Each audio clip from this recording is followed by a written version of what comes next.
If you're trying to take your bench press from bitch mode to beast mode, there are 3 fundamental tasks that you need to address every time you go to train.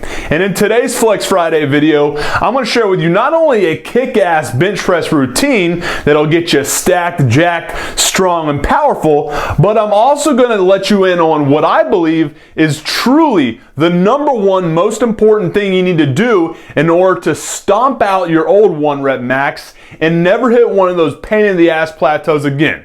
That sounds like a plan. You're looking to put up bigger numbers with the bench and look stacked and jacked, then keep watching because you're going to love today's Flex Friday video.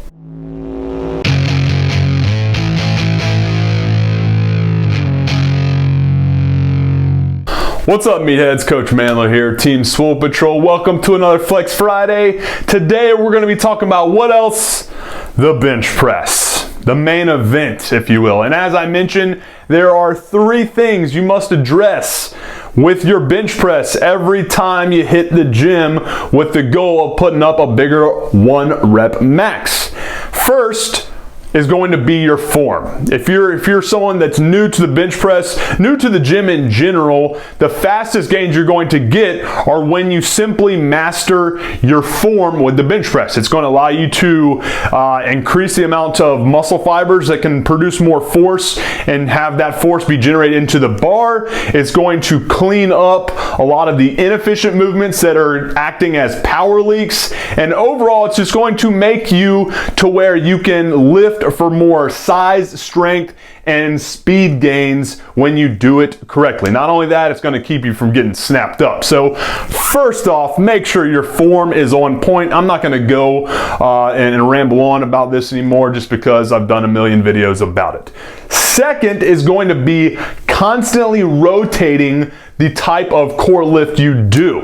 Now, I know we're talking about the bench press, but there's the bench press, and then there's a million different ways you can do the bench press. It can be changing the angle. It can be changing the grip. It can be adding accommodated resistance. It can be adding a pause. It can be doing it from different boards. It can be a multitude of different things that you can do to force your body to adapt. Bottom line, when you ask more from your body, you're going to get more from your body. So whenever you get stronger with one of these different types of bench press, guess what?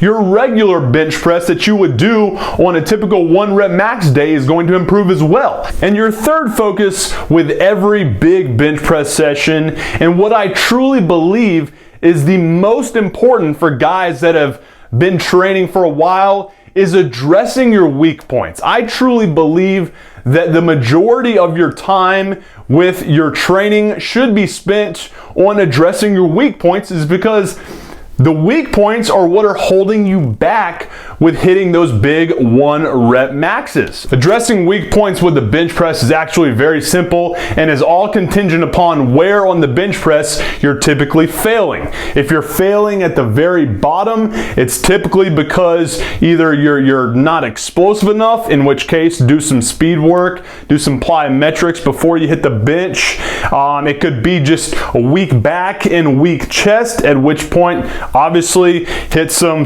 rows, some pull-ups, do some incline dumbbell bench work, do some pause bench. Really simple there. If you're failing kind of midway up, again, work on your chest, work on your back, work on your anterior delts. Simple movements that can address those. Any overhead press variation, any dumbbell bench variation, any row or any pull-up variation are all going to help. And if you're failing at the top, which is very rare for most guys that are not doing any geared lifting and any bench shirts, that is when it's pretty much all triceps and just teaching your body to accelerate through the movement. So if you are failing at the top for whatever reason, cue yourself to accelerate all the way to lockout and start implementing more dips, any other exercise like dumbbell skull crushers that will, dumbbell floor presses, anything that's going to address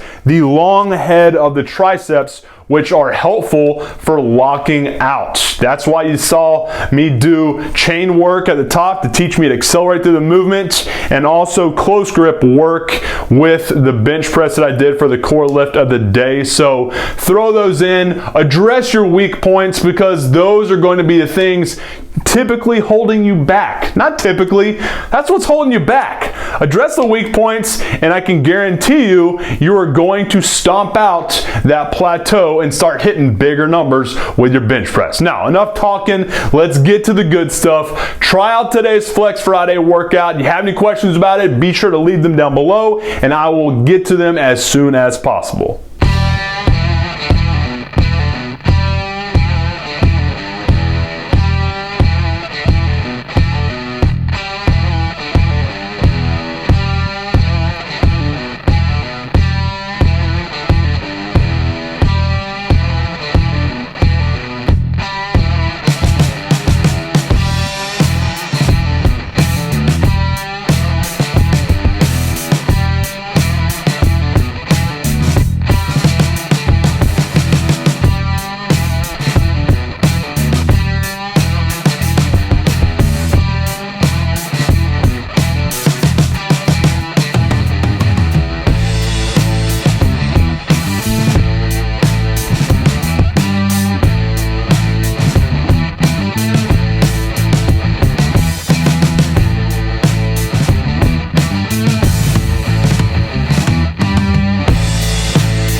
thanks for checking out today's Flex Friday video. Listen, if you dig what you saw with my training and what I was talking about, and you want to learn more about how to train for both aesthetics and performance so that you can look like and lift like an absolute beast, then do yourself a favor right now and grab your free copy of the Performance Bodybuilding Blueprint that I've put together for you by clicking on that button right there. When you do that, you're going to get free instant access to an entire week's worth of my performance bodybuilding workouts, as well as learn how to put together your own workouts so that you'll never be lost inside the gym again. Appreciate your time, guys. Have a good one. MANdler out.